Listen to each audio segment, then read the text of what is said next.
Bonjour et bienvenue à ton émission Capsule Santé, notre pause vitalité. J'espère que tu vas bien depuis la dernière fois que nous sommes entretenus. Alors aujourd'hui, nous allons aborder un thème particulier, une pathologie qu'on peut rencontrer régulièrement dans la médecine. Et la question que j'aimerais poser, et si les troubles que tu présentes, c'était la thyroïde? Et si c'était des désordres thyroïdiens? Tout de suite, nous allons rejoindre notre envoyé spécial à l'école Capsule Santé. Merci beaucoup, Dr Sandra, pour la question. Effectivement, Dr Sandra, et si c'était la thyroïde? On va voir tout de suite quels sont les symptômes banals qui peuvent orienter vers la thyroïde. Vers l'hypothyroïdie, comme vous le voyez, il y a une prise de poids, il peut y avoir des crampes musculaires, des douleurs musculaires, on peut avoir ce qu'on appelle une infiltration œdémateuse dans les articulations, les poignets par exemple, peuvent donner le canal carpien, infiltration dans les doigts, dans les articulations. On peut aussi être constipé, ça va entraîner un ralentissement du transit, la fatigue, la fameuse fatigue, une fatigue extrême comme si on nous avait pompé l'énergie. Donc la constipation qui est écrite deux fois, la dépression parce que la thyroïde agit également sur le bon équilibre cérébral et quand il y a une hypothyroïdie, on peut avoir une dépression, on peut également avoir une humeur changeante, en général la tristesse, en général, voilà, le corps est un peu replié sur lui-même. On peut aussi avoir une bradycardie, ça veut dire c'est un ralentissement du rythme cardiaque, voire une insuffisance cardiaque.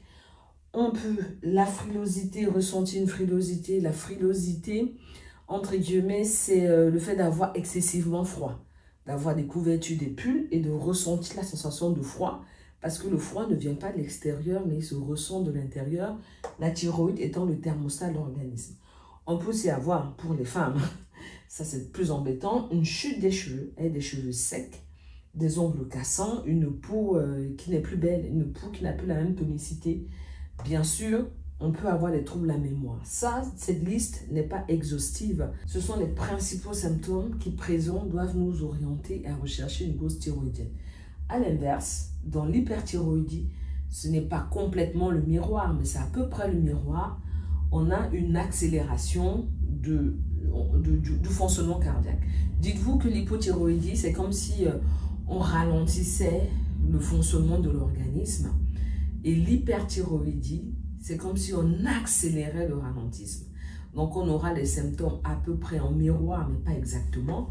Donc, s'il y a une prise de poids dans l'hyperthyroïdie, une perte de poids, ici, il y aura les crampes, il peut y avoir des douleurs musculaires, et en plus, dans l'hyperthyroïdie, il y a une fonte musculaire et des principaux muscles de la ceinture, par exemple.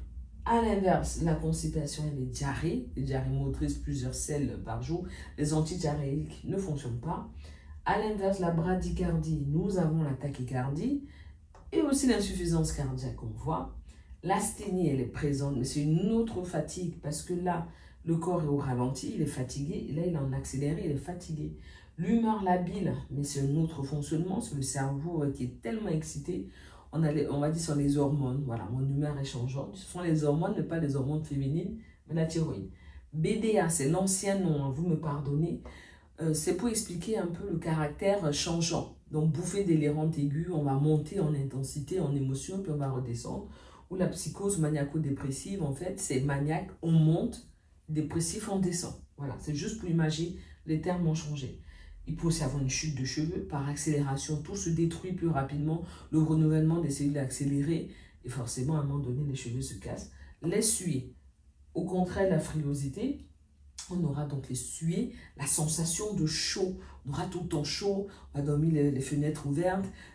Voilà, transpirer en hiver, les gens qui ont vraie hyperthyroïdie, peuvent marcher avec vraiment le minimum de vêtements sur eux.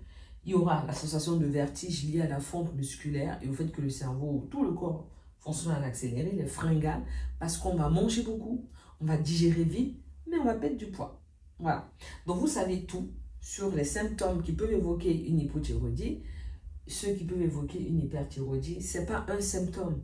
Il faut qu'il y ait un ensemble de symptômes qui fassent orienter vers un côté ou l'autre. Comment confirmer qu'il y a un désordre thyroïdien? Une prise de sang. Voilà. Vous savez tout, à vous de jouer. Je vous repasse l'antenne. Voilà, je vous dis à bientôt pour un nouvel épisode de Cap de Santé, notre pause vitalité. Bye bye.